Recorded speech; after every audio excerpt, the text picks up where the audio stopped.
So today is December 2nd, 2025. My name is Dr. Brian Henning. I'm a professor of philosophy and environmental studies and sciences at Gonzaga University in Spokane, Washington. It's my great pleasure to welcome you to our last event of our recurring lecture series.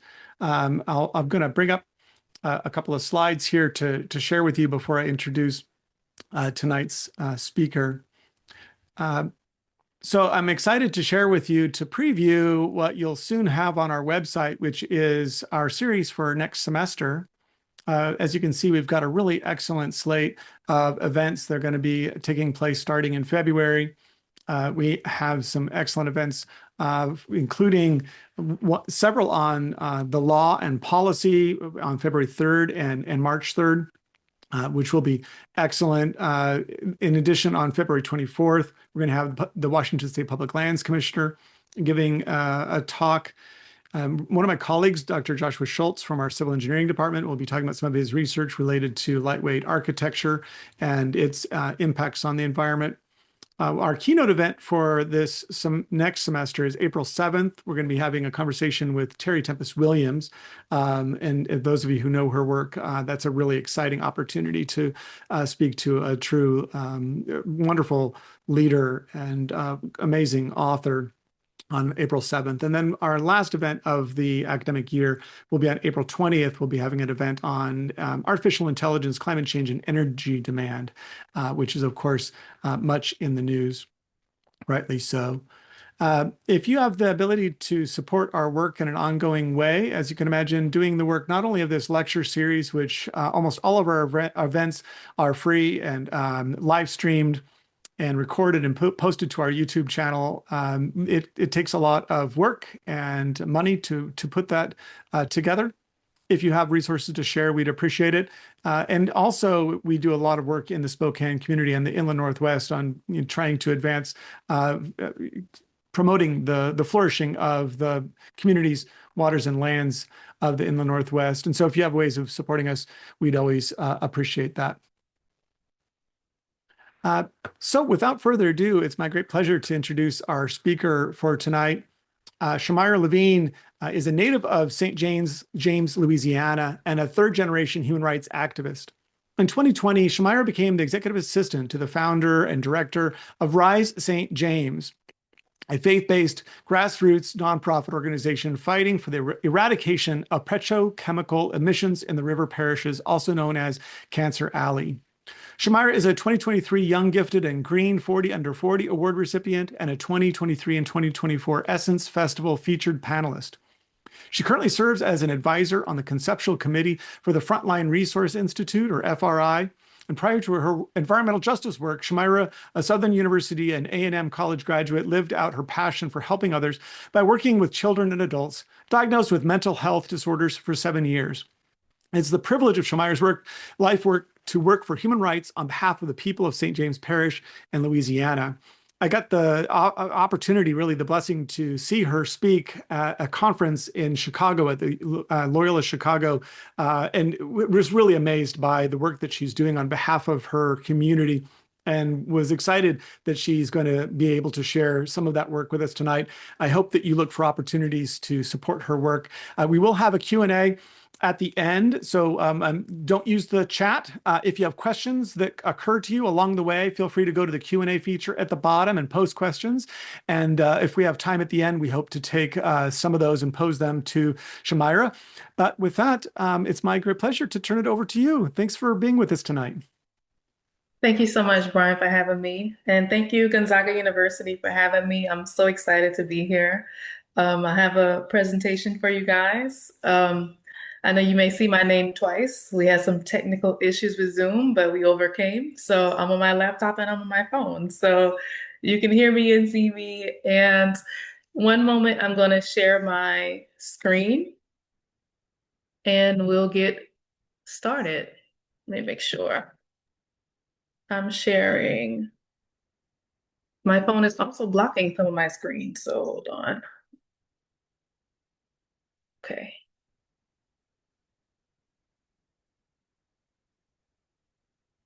All right. Can you all see my screen? I think that is coming through. And if others on the webinar find otherwise, put something in the chat to me, letting me know that there's an issue, but it looks good to me on my end, Shamyra. Go for it. All right, wonderful. So looks good. All right. Okay, thank you guys. Okay, I can see your comments from my phone. All right, thank you. Um, so um, Again, thank you all for having me. We're not letting any technical difficulty stop this from happening.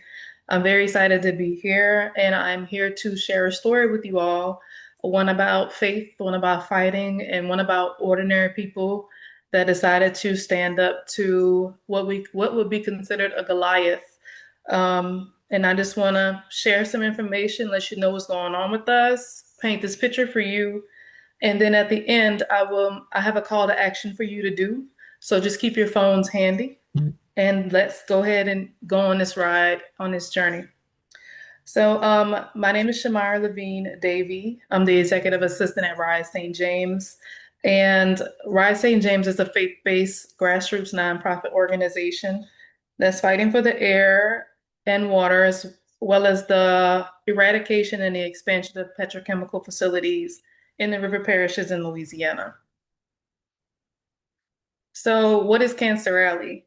Cancer Alley is a nickname for the community that I'm from and that I'm currently residing in right now. It is an 85-mile stretch of road along the Mississippi River in Louisiana. It stretches from Baton Rouge to New Orleans. And in that 85-mile stretch of road, there is over 200 petrochemical facilities. Naturally, when you have that many petrochemical facilities, there's a certain pollution that gets emitted into your air, into your water, into your soil. That pollution in our community is very toxic and it has cancer-causing pollutants. And so that pollution has been burdening and killing off, just to be frank, the residents that live here. I'm from St. James Parish, and in St. James Parish, there's 7 districts. I am from the 5th district of St. James Parish. And in the 4th and the 5th district in St. James Parish is where all of the facilities are that's in our community. The 5th district is a 10-mile radius that has 12 petrochemical facilities in it. So you can imagine the burden of cancer and illnesses is very prevalent in our community. We have cancer risks that are more than 700 times the national average. And even though the 4th and the 5th district of St. James Parish is predominantly Black, St. James Parish as a whole is split. It's about 49% African American, 49% Caucasian. So let me tell you a little bit more about my community. To know where we're at, we always have to go back to where we started. And I would like to paint a picture of my community if you've never been there. St. James is a rural town where there's a lot of sugarcane. There isn't really much to do there. One of our biggest attractions to say would be football. St. James High School football is a claim to fame for us. We have I like to say that we breed athletes in St. James, but there's not really much to do. So a Friday night football game is like the Saints game or a Super Bowl every time it would happen. It's a very country town. You have to speak to everybody that you know. So if we can go back a little bit into history to see how did we get here. Well, a couple of centuries ago, some settlers came to Louisiana and they created some plantations. And our ancestors were brought in using the port of New Orleans and the Mississippi River, and they were shipped on into these plantations. Um, and then things began to change a little bit, and some of the plantations shifted. They changed. Some of them became penitentiaries. If you've ever heard of Angola Penitentiary, Angola was originally a plantation. So some plantations turned into prisons, and then some plantations turned into industries. And I put these pictures here because on the left side, you will see this is a plantation named Uncle Sam Plantation. And on the right, you will see present day. This is a petrochemical facility, and it is even kept the same name, Mosaic Uncle Sam Plant.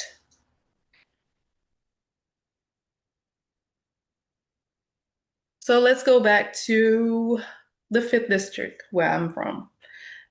In these images, I have the first plant. I have the first plant that ever came into the fifth district. It was named Gulf. And it is located right where you see these industries here. This is two pictures of the same industries. This is Mosaic, not Mosaic Uncle Sam, but another Mosaic fertilizer plant in our community. And right next to it is a industry named American Styrenics. Very, very toxic, both of these facilities. And yes, that is an open stack of a yellow substance that is never covered. And we pass by it every day. It's a very foul odor.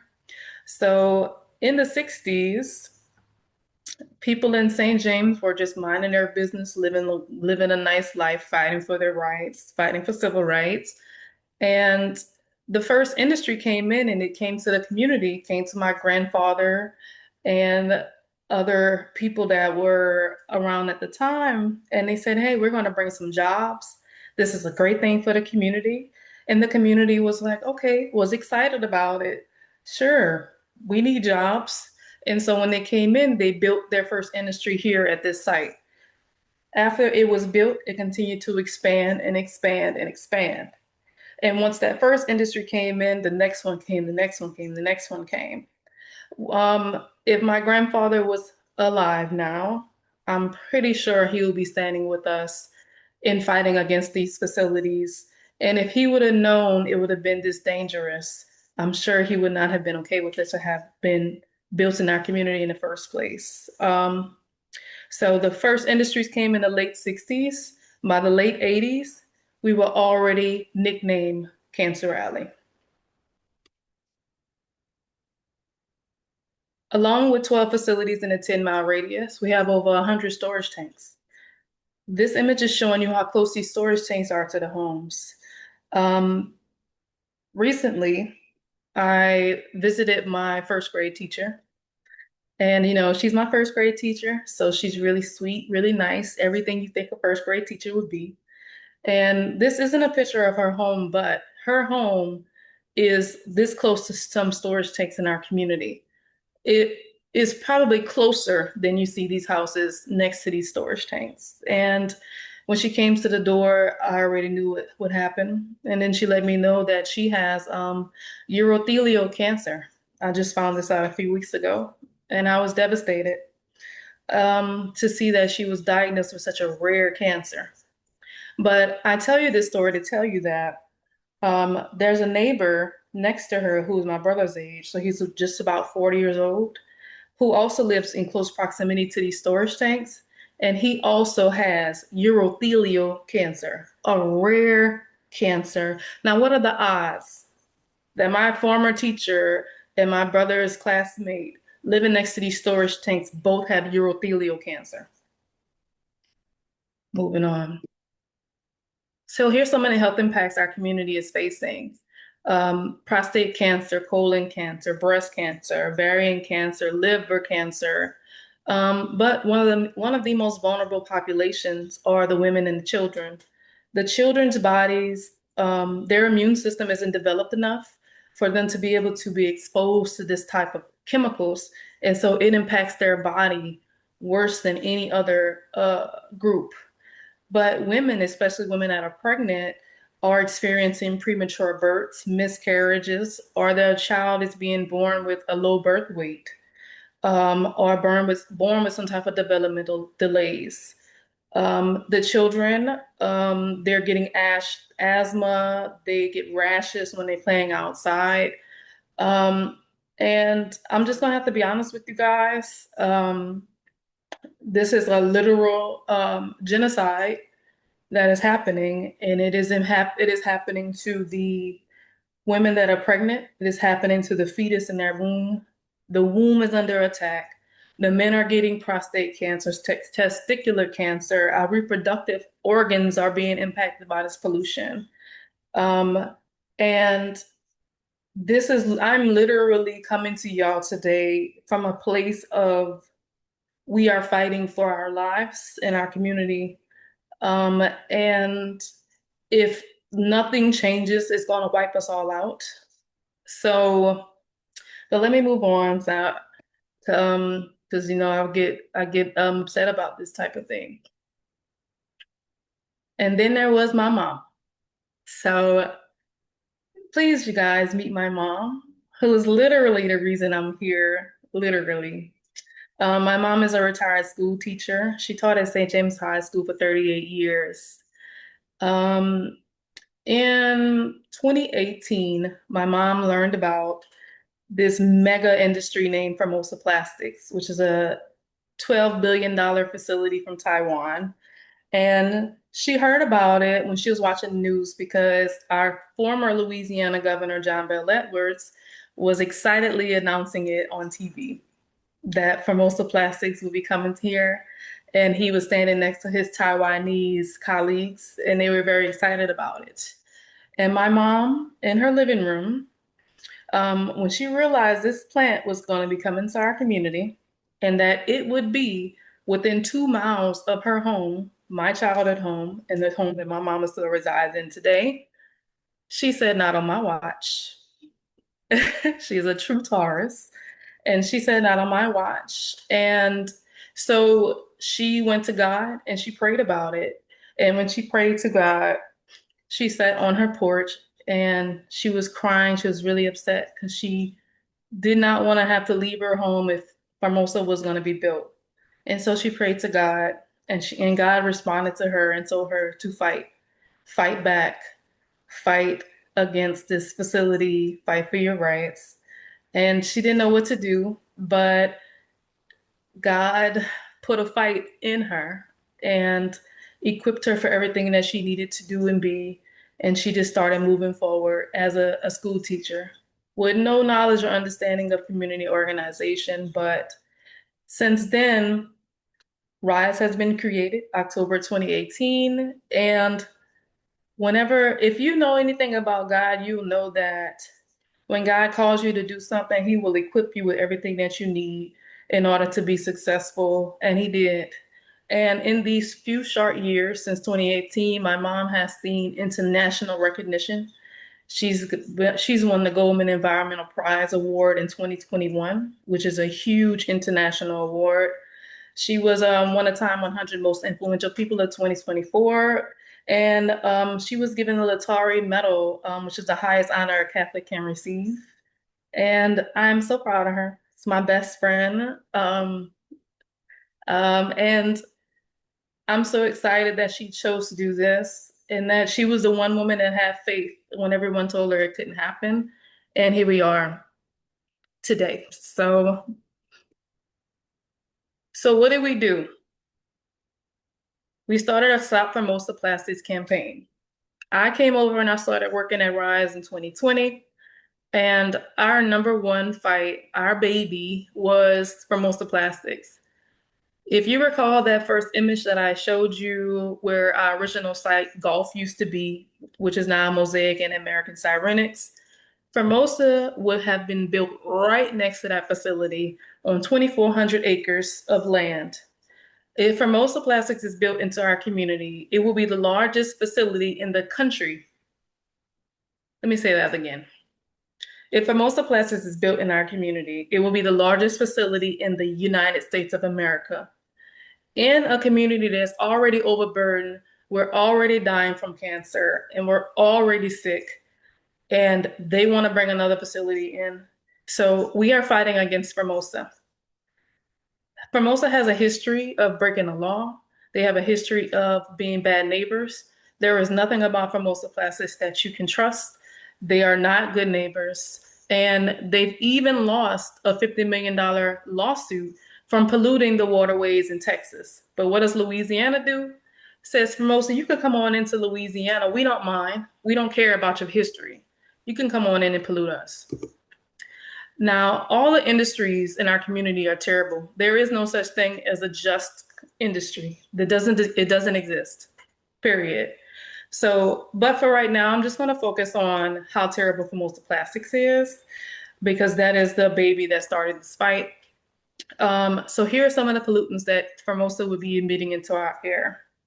And here's what some of those pollutants cause, what type of cancers that they lead to. And these are also pollution that is already being emitted into our air right now. So Formosa would come in and triple and quadruple the pollution we already have.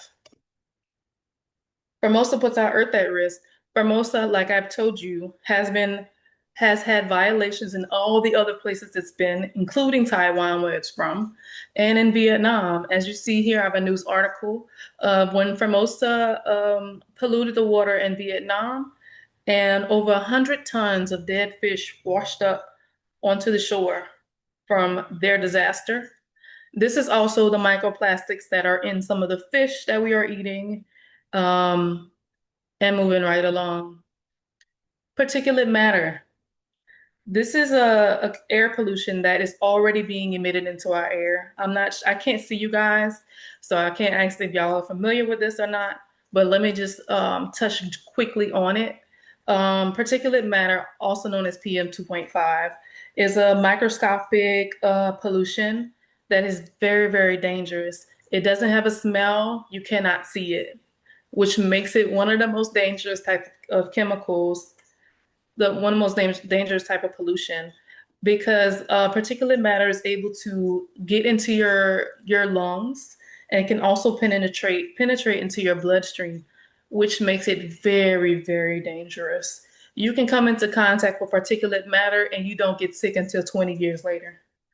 And if you are living in this area, you have come into contact with it. So remember, the most dangerous chemicals are the one you can't see and can't smell. PFAS, also known as forever chemicals. PFAS is very, very dangerous as well.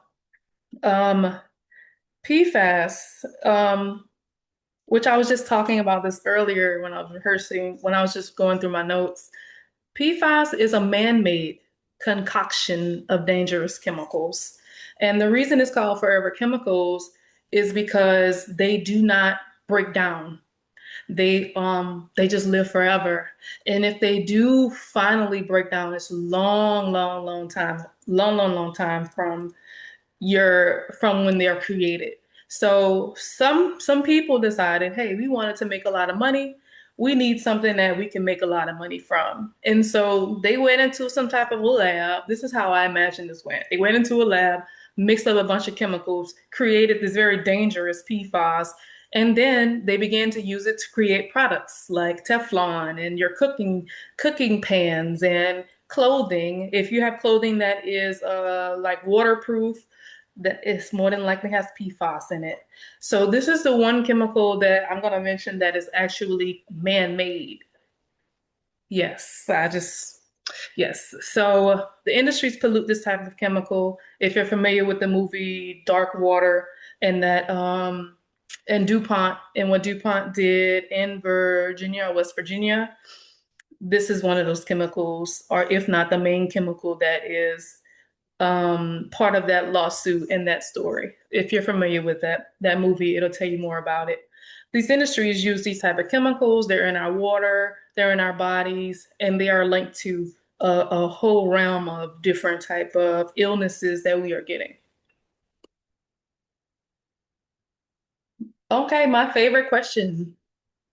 What about jobs? Shamyra, what about the jobs? I mean, people need jobs. My answer is, what about the jobs? Um, when I'm seeing people in my community dying of cancer, a job is nowhere on my mind. And if you've ever had somebody that you love or next to you with cancer, you understand that you've never went to them to try to offer them a job.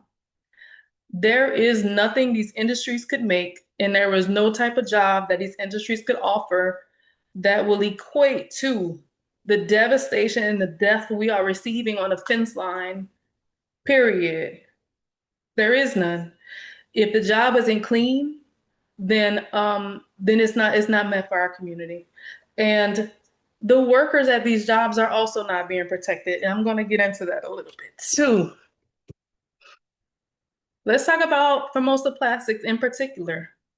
Now, remember, all these industries are terrible, but I'm just highlighting Formosa Plastics just for the sake of what we are fighting against.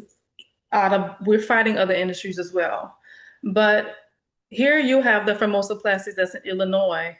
This news article from FloorDaily.net says that Formosa's PVC plant explodes, killing four. Actually, it killed five. The fifth one died at the hospital.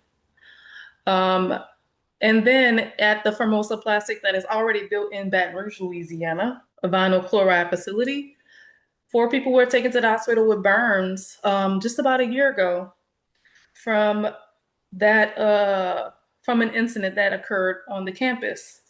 But I know this was last year, and this other article was what from a few years ago. If you've been paying attention to the news, there's been a lot of articles recently that have been coming out.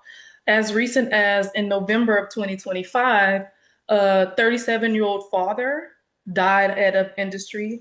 Was it in St. Gabriel? I have to pull out which industry it was. It's hard to keep up with all the explosions that's been happening lately. But another person died. And then another industry worker I just saw today had an incident 2 days ago here in Louisiana. This is constantly happening. Whenever you have a culture of money over people, you're often going to find workers who are not being properly trained, who are getting have incidents happening on campus. And the first thing they like to do is hurry up and get them off the campus and get them to the hospital so they can say nobody died here on site. It's typically how they like to do it. But unfortunately, recently we had a gentleman who died on campus. Oh, um, I cannot talk about Cancer Rally without talking about corruption. The C in Cancer Rally stands for corruption. And so you may wonder, hey, these industries are bad. Yeah, they're bringing jobs, but the industries are bad. Like, if people are dying from this pollution, then why is it still allowed to happen? I'm so happy you thought that. Let me give you my answer. Um, Louisiana is a corrupt state. It's corrupt. The local government is corrupt. The state government is corrupt. And they like to disguise pollution as economic development, basically. So industries come in, they allegedly give some money under the table. Those people that we elect into office turn a blind eye to the pollution. Um, and this is why we are here right now. The people that we elected that were supposed to represent us, instead, they are representing the industries. And I decided to add this picture of St. James Parish council members because I want you to be able to see the face of who have been selling us out. I want you to be able to put a face to the elected officials that are protecting the industries over the people. In the middle with the yellow, with the goldish tie, that's our parish president. His name is Pete Dufresne. Pete Dufresne is on a video saying that, quote, Cancer Alley is a myth.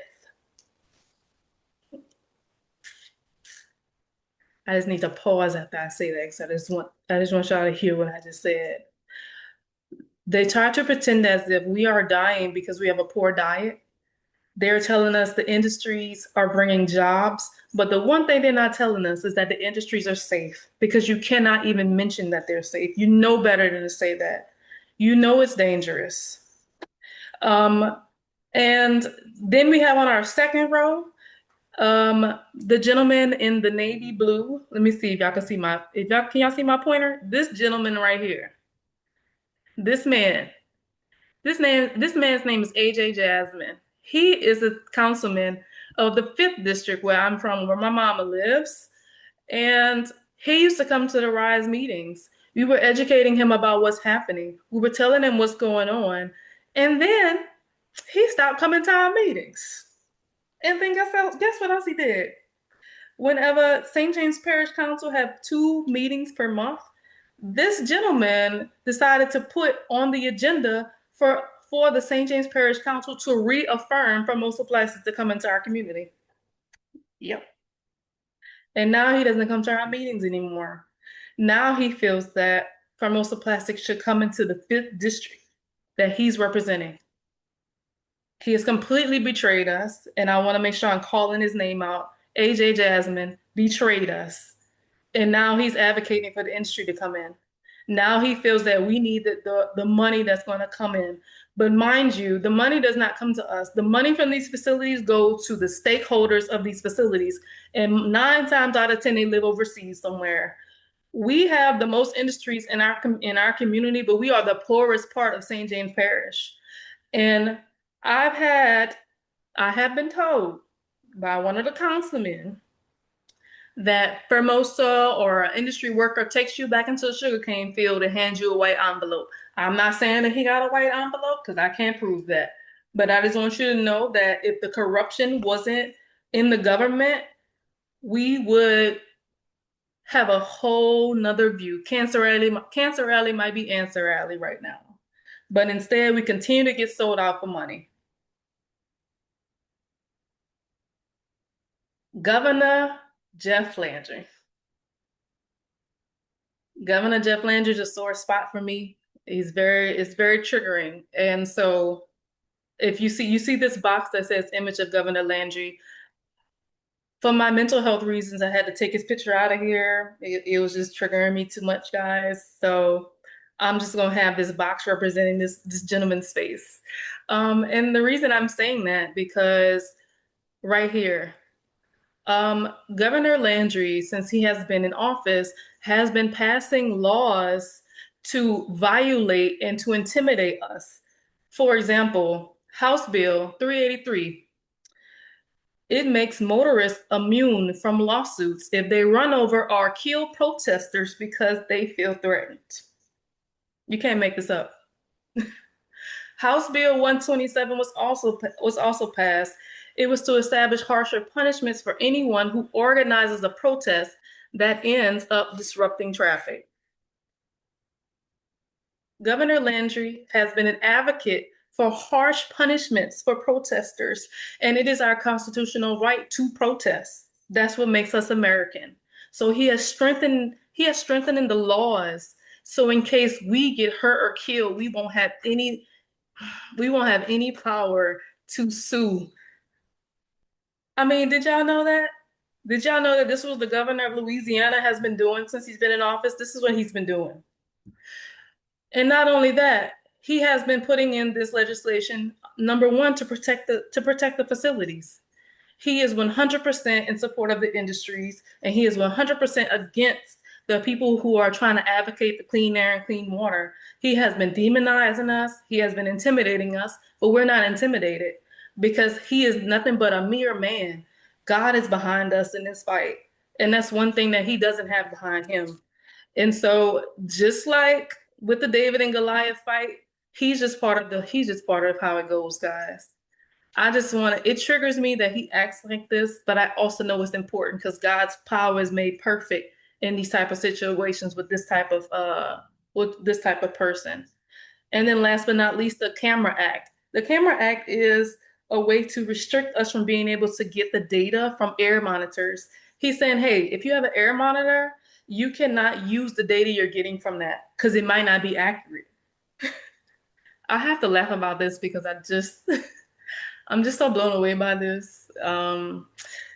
So he does not want the people to know what's in the air, even though what's in the air is causing us to die. But he wants to make it illegal for us to find out what's in the air. He's passing laws to stop it and to restrict it. You cannot do anything else more to protect the facilities, and we know where he's getting his money from. All right, so I made it through Governor Landry.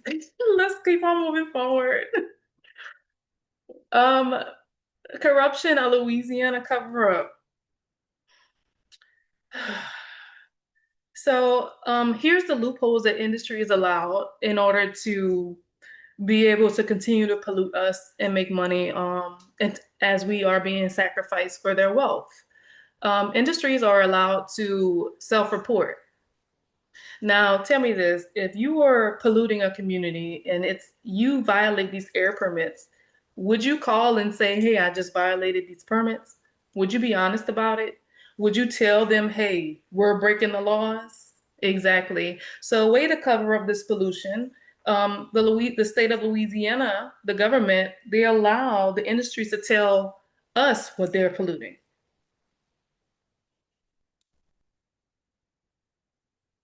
I just need to pause. I just want to let that soak in. So we've had Johns Hopkins.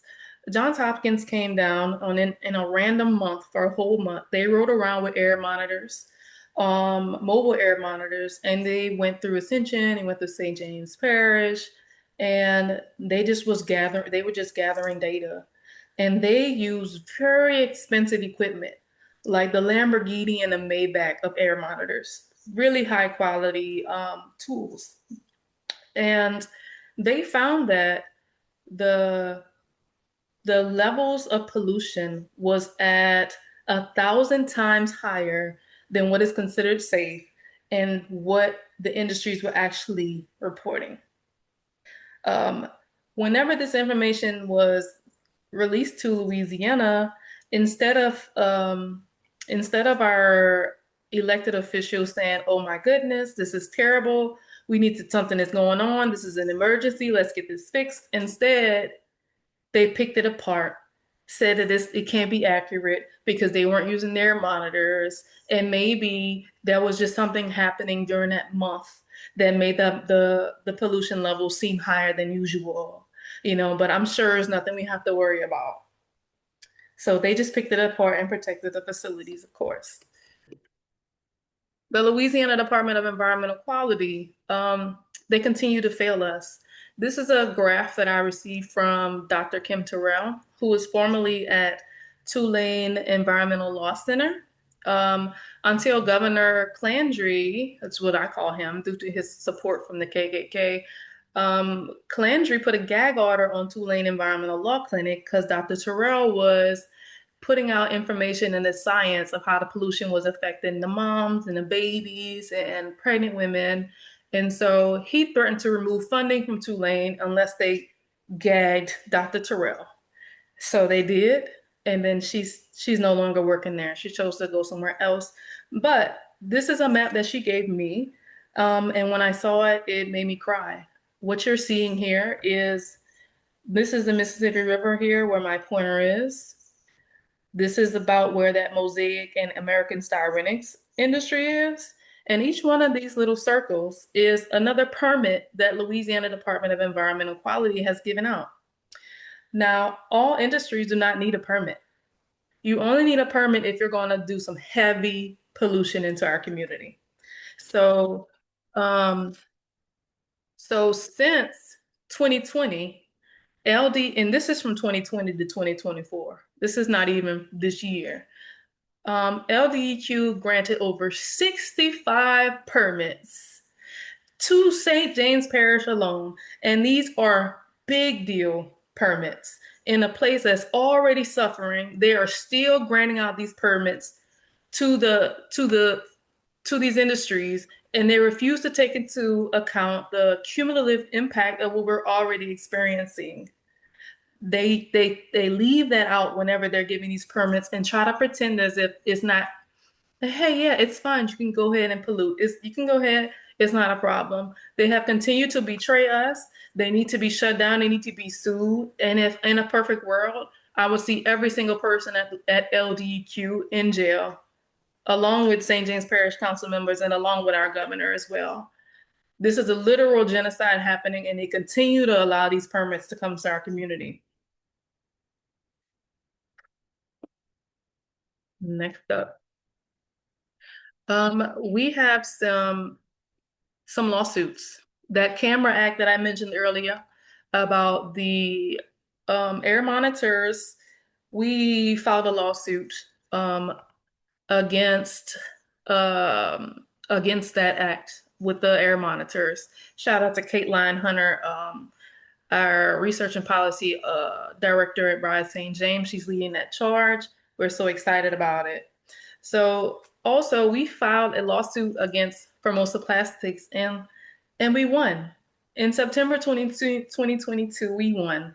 Judge Trudy White, she said that this is wrong what was happening in St. James, and it's not okay for Formosa to come in, and they should not get any air permits. And then, of course, Formosa appealed it.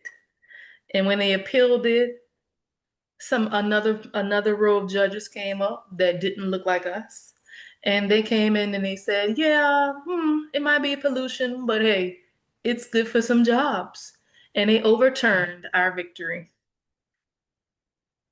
So then we appealed that decision and we appealed that decision and we was not heard again, basically. But we continue to keep fighting. Here, let me share you a victory that we have. As you'll see in this picture to the left, if you can see my clicker, this is our only park in the 5th district, okay? It's called Welcome Park. We have our annual crawfish ball here and our Juneteenth celebration here every summer. But right here on this plot of land, there's a little building back here. It's a large building, but it looks little here. Right here would have been an industry named South Louisiana Methanol, excuse me. It was a methanol plant, and we defeated this plant, so it will not come to be built next to our only playground here in the 5th district. And mind you, St. James Parish council members gave it the green light and 2 thumbs up for it to build right there. And so that building right there was them starting to build it, but we defeated it. Amen. And this picture to the right, this is St. James Catholic Church. Here are some storage tanks here, but right here is a community in the 5th district that we call the worst place in our community. It's called Burton Lane. And we say this is the worst community because it is sandwiched in between 2 facilities. To the left of it is Marathon, and to the right is, New Star. And the people are living right there. It's very devastating, very, very devastating. Um, it's just really, really hurtful to see our people living there and to see children playing outside, sandwiched in between 2 industries. Moving right along. Here in 2021, Administrator Regan from the EPA came down. He's actually walking in Burton Street right now. Not right now. He's walking on Burton Street in this image. The lady in the blue shirt here is Celestine. She resides there. And this lady here has cancer, and her brother have cancer, and they live right on the street where they're walking. EPA administrator came down to visit us in a monumental first time ever thing. He came and he walked the streets and he cared about what we had to say. And we felt like we were making so much progress. He told me personally that his Journey to Justice tour changed him. He also went to Texas and Mississippi. He saw how the people were being treated and how we were being killed off. As a result, he created something called the Han Rules. The Han Rules reduced community-wide risk from air toxics by 96%. He said, hey, industries, you're going to have to regulate. You're going to have to stop polluting these people. People deserve clean air, clean water. And this happened in April 2024. We were so excited about this monumental thing. And then as soon as the new administration came in, the current president now, he gave exemptions. He told the industries, I'm going to give you exemptions so you don't have to deal and you don't have to abide by the Han rules.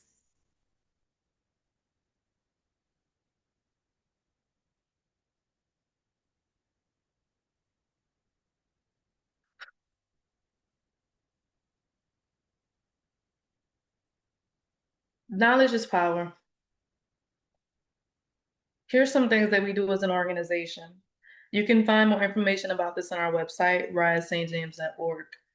We do a chemical of the month where we tell you about different chemicals these industries are emitting into our air. We do a quarterly free online class once a week for a few weeks. It's called Rise University. We just finished up our Rise University last week. The whole topic was on microplastics. It's very good. And then we have the Rise and the Reclaim podcast. You will find those episodes on our website at risestjames.org. I was formerly hosting this podcast, and I have an episode on there with a gentleman named Melvin Whittington. He was a Rise member. He retired from the industries. In January 2024, he was diagnosed with colon cancer. He's a former NFL football player, so he was a really big guy, and we watched the cancer tear him down. Because if you know somebody with cancer, you know what it does to the body. And he passed away this year on July 4th, 2025, from colon cancer. And he had just been retired from the industry for 3 years. Um, and he became a Rise member. And if you check out the episode, he'll tell you about working in the industries. It was him and 5 other people that was doing a very dangerous job at the facilities. And all 5 of his people that was on a unit with him, all 5 of them died of cancer. And then he, in July of 2025, became the 6th person to complete that unit of all 6 other people dying from cancer that worked in that plant with him. Very interesting. If you have time to check it out, you should check it out because I got his story before he passed away. Serving our community. We're a nonprofit, so we give back. We want our community to know that we can lean on each other. We don't need the industry to give us free ice and toilet paper like they do. We can depend on ourselves. And so we give as much as we can. We have programs, and due to our hurricanes being devastating us even more now due to climate change, we also have something called a Hurricane Ida Relief Fund where community members can apply to give funding to help them rebuild. Here's some of our needs. We need air monitoring. We need funding. We're going up against billion-dollar industries, and they have a lot more money to buy a lot of politicians. And with the current president, who I won't say his name, we know that he is kind towards billionaires. And if we had billions of dollars, I wouldn't be here talking to you. This would already be fixed. But instead, we have to fight for these basic human rights, which if we had the money, we could have just paid for it. And if there was money to make in environmental justice, I'm sure the president will be on our side. But instead, we have to fight because pollution has become politicalized. We need cancer treatment. I have an uncle with prostate cancer. I have another uncle with prostate cancer. I have an aunt who's died of breast cancer. I have another aunt who's died of cancer. I have a cousin who has cancer. I just spoke to him today. We have neighbors that have cancer. I'm watching my mom's friends die of cancer. The people I've gone to church with are dying of cancer. My mom's best friend died of cancer. People in their 30s are getting cancer. Let me see who else. I really will take time in the future to add all the names to this presentation in honor of everyone we've lost. We've lost several Rise members. Rest in peace to Keith Hunter. And so on and so forth. I want to see reparations for everybody who has died. And the fear and it's a constant fear wondering when we will be diagnosed, when else another person in my family will receive it. And Mr. Albert as well, he's dealing with cancer and there's funerals happening every week. This is a state of emergency. We need something to be changed. We need help. We need resources, and we need your help. And if we can get Cancer Alley declared a climate emergency, that would force LDEQ to stop being able to give permits away, because who knows how many they gave away today. We need jobs that are clean. There is a high school to industry pipeline that they're doing. They're trying to get our babies from high school and put them into these plants. It's the most dangerous parts of these plants, because a lot of the people that work in the plants off the street. This is not no rocket scientists. It's not people from Harvard. This is Billy Bob from the corner that's working in these facilities, and you wonder why there's incidents and explosions all the time. Because once you get fired or once you die, they just replace you. They do not care about the community that they're in. It's all about making money, and the elected officials are in there with them. They're in a bed together and they're sharing one blanket. We need climate reparations. I want to see everybody that has been dealing with this cancer to get reparations. And by reparations, I mean more than just monetary. But I also want every person in Cancer Rally to get the designation of a protected class and to get free health care so we can start to reshape and renew and fix what they have been destroying and sacrificing us for so long. Um, Things can change, and it's going to take all of us together to do it. I have one or two more things, and then we're going to get to the Q&A. I know you heard Brian introduce me as a third generation human rights activist, and I don't speak about it, and I just want to tell you why and where that's coming from. In the top picture, you will see my grandfather here in the middle. This is Milton Cayette Sr. And in the 60s, him and several other people, but here are the parents, the mothers of the children, and he led the public schools in St. James to be integrated so that African American children could get better education, better books, better, and they did it. Excuse me. They put students into formerly segregated schools and changed the trajectory of our community forever. And to the left is my cousin Imelda West. She was a very strong woman of faith. And in the 90s, she fought against an industry named Shintech from being built in St. James Parish and Convent, which is the fourth district. And they didn't come. She was successful. And to the right, you will see my mom. Hey, mom. She's been leading this fight and started Rise St. James. And then here, right here is something that's special to me. This is my baby picture. That's me. But I chose this picture because when I'm doing this fight, I am that little African American girl that grew up in between these plants. All I've ever known is St. James with plants.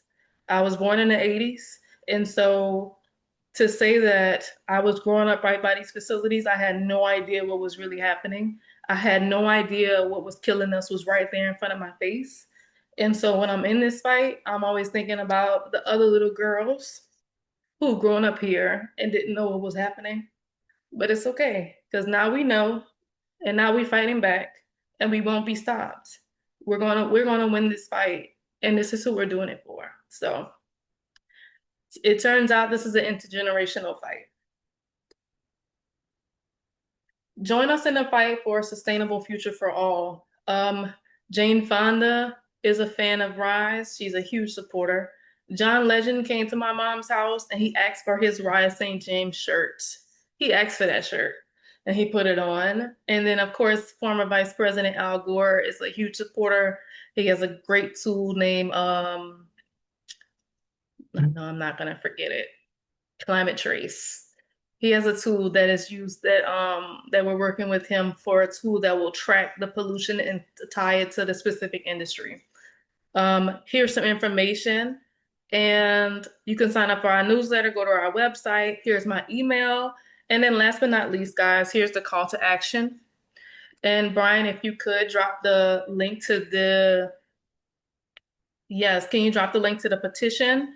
And I think that's the donation link. You drop it in the chat as well. If you scan this QR code, you can sign our petition. This is a petition asking Citi, JP Morgan Chase, and the Bank of America to say no to environmental racism. The industries need loans from the banks in order to build. And so we're trying to get the banks to do the right thing and not fund them. So if you can sign this petition, that is something you can do right now that'll help us. It'll help us if you do that right now. So I'm going to give you a moment. The link should be Yep, got the link in the there. chat Okay, the for you link there. is in the chat. Thank you. Sign our petition and add your name to this, please.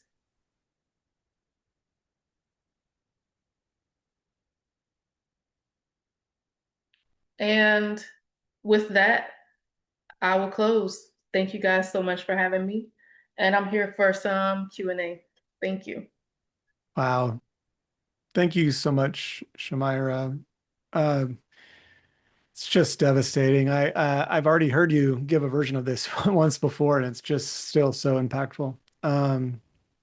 If you want to go back one too, I want to give people a second in case they want to consider sending you a donation before we take the slides down. I wanted to make sure everybody has that because that's not in the chat. If you're able to go back to that Yep, one, oh, there you go. okay. So if you are so moved and have the resources, then that is one way that you can support them through material means. As you're collecting your thoughts and soaking in what Shamyra has shared, you can put some thoughts if you have them in the Q&A. A few people have been doing that, but continue to go there and ask a question or make a comment if you have one instead of the chat.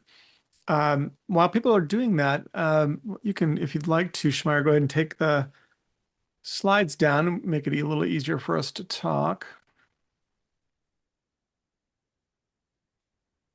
Okay. Hold on. Move my phone. Okay. Nice. All right. So maybe to get us started, a question that I had was whether you feel like we people in the country who, for example, are buy. It's hard to not buy things that are made out of plastic, right? It's just so much making up our world, and so on the demand side of this equation, how much do you feel like we're all implicated in this problem? Are we part of the problem in supporting the plastics industry, or do you feel like it's not a individual demand consumer problem? It's how do you think about that part of it? Is it just the industries are responding to our demand for a particular kind of product? Absolutely. It's a great question. I think it's both. I think it's individual, I think it's community, and then I also think it's the industry's responsibility. Plastic in itself is terrible for you. If you love someone, you don't buy them plastic. If you love your children, don't buy them anything plastic. Plastic comes with a arrangement of chemicals that are very dangerous and very toxic. Um, but a lot of these products or materials that are being created are not being consumed by us. A lot of the LNG is being shipped overseas. The person that stands to benefit the most are the stakeholders of these industries, not the community that it's in. But it is only accurate for yourself to be responsible with what you are putting in your body and allowing to be around you and your children. So reducing plastic is definitely a way that's going to put a dent into the issue with these industries. If you aren't familiar, plastics are created by fossil fuels.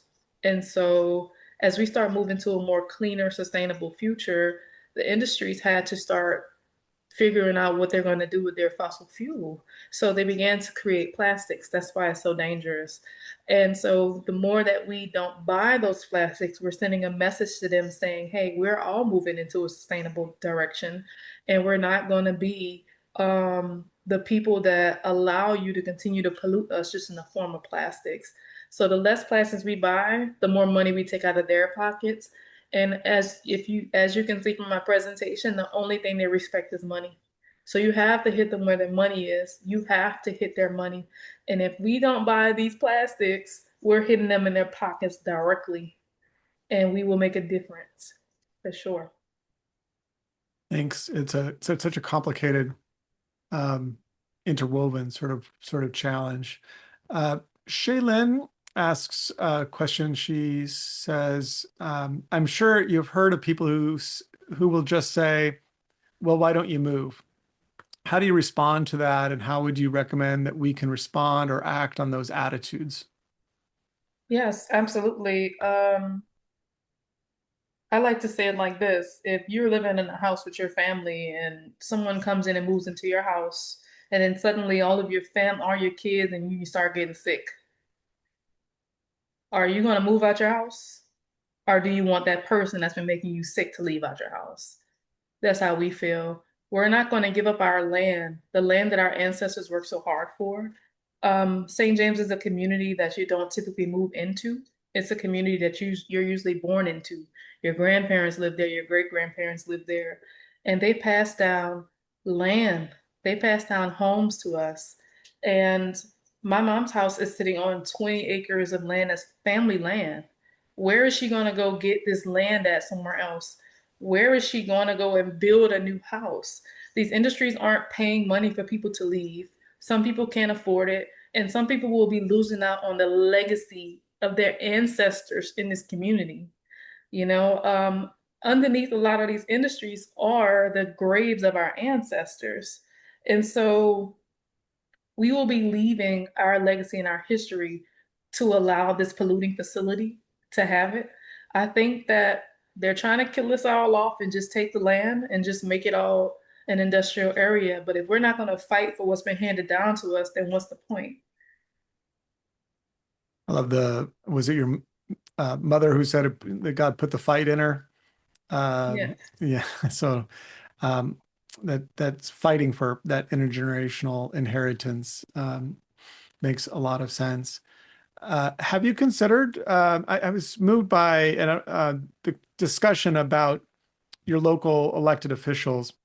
I think a lot about the fact that it's hard to affect things at the national and international levels, and we have a lot of agency frequently at more local levels of government. But you noted that you're not, I don't want to put words into your mouth. It seems like you're maybe not as well represented by but yet they're winning democratic elections, right? Have you considered running for office, or is it obviously that sounds like there are forms of influence that are making it difficult to have that form of representation work as a democracy should. But are you giving up on the sort of the democratic sort of approach in trying to change who represents you at the local or state levels? Yes, absolutely. We are trying to get our current AJ Jasmine, our fifth district councilman. We're trying to get him out of office. We got the last one out of office whenever he voted for Formosa. And then my mom has showed interest in running in his place. Oh, So wow. yeah, I don't want to run, but I will support someone else running that's Wow. going to be on our side. So yes. That'd be big. You'll be a campaign manager soon. B. Miller asks, how did you stop the one factory location from operating? I think that maybe was the one next to the park, perhaps. hmm South Louisiana methanol, it was a zoning issue. The zoning went from industrial to residential. And so their land could not be sold to another facility and they were not able to continue to build there. So we're advocating to get those laws changed, those zoning changed. Yeah, land use zoning is such an important tool to pay attention to. We're experiencing that here as well. Jennifer asks, are there thoughts to investigate a citizen science campaign in Spokane? The Spokane Riverkeeper has a program to encourage participation in the community with regards to water quality through citizen science. You talked a little bit about air quality monitoring, and it sounds like some of the changes that they're making is in a way to undercut any attempt to do citizen science. If you make the standards for air quality monitoring, for example, and very difficult to meet. But are you, if you had the equipment, would that do it for? Like, if you could afford the equipment that would satisfy them, would that do it for you? Would that be a significant part of your campaign? Well, there's two parts to this answer.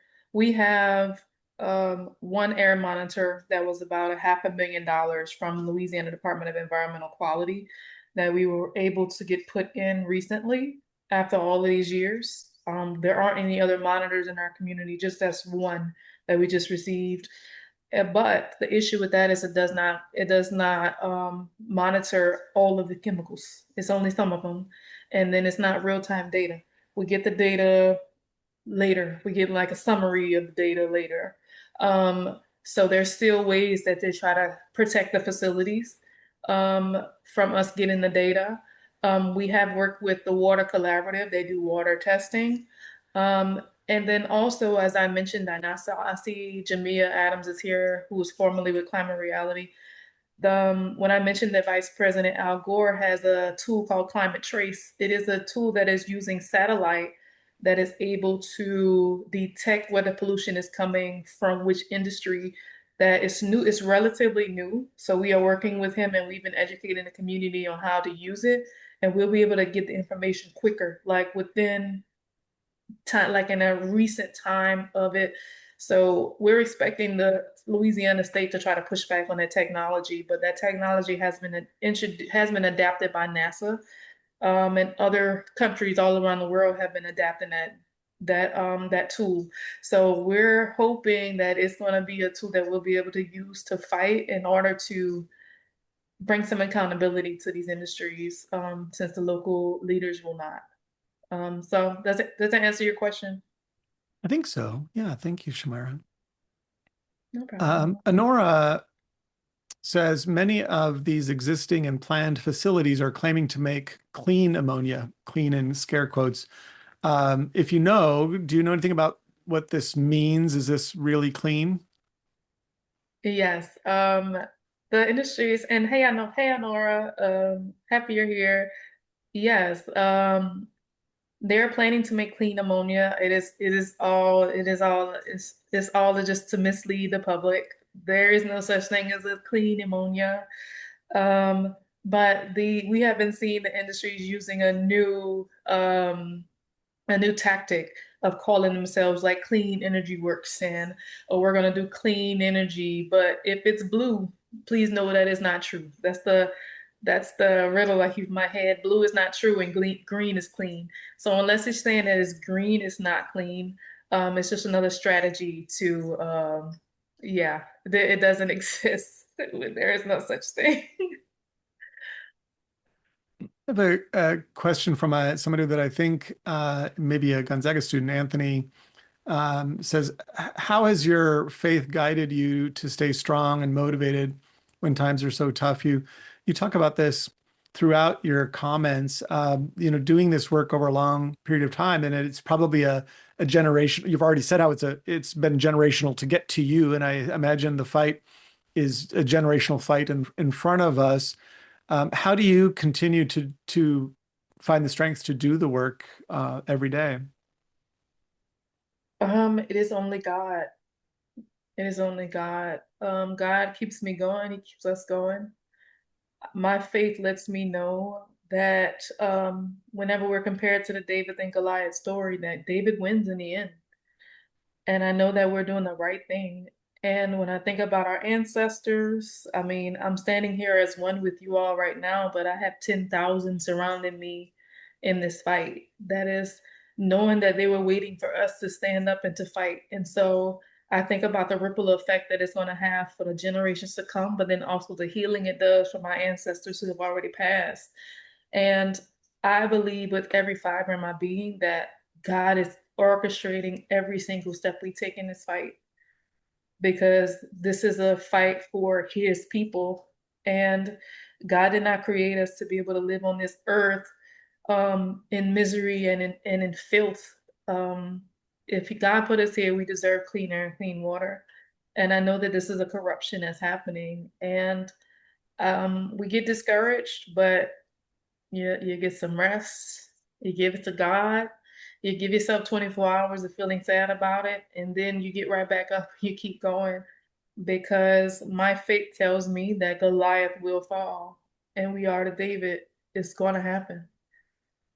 That's what my faith tells me. So we couldn't do this without God, for sure. That's beautiful. I think the questions and comments have started to slow down. That's a wonderful place to end. But if there are any other final thoughts that you'd like to share with everybody here on tonight, and then who will view it in the days and months to come. Um, uh, my final thoughts is If if you are dealing with something similar in your community, please know that we stand with you. I know there's a bunch of different places in the country and the world that's just like St. James. A victory for us is a victory for you, and a victory for you is a victory for us. We are better together.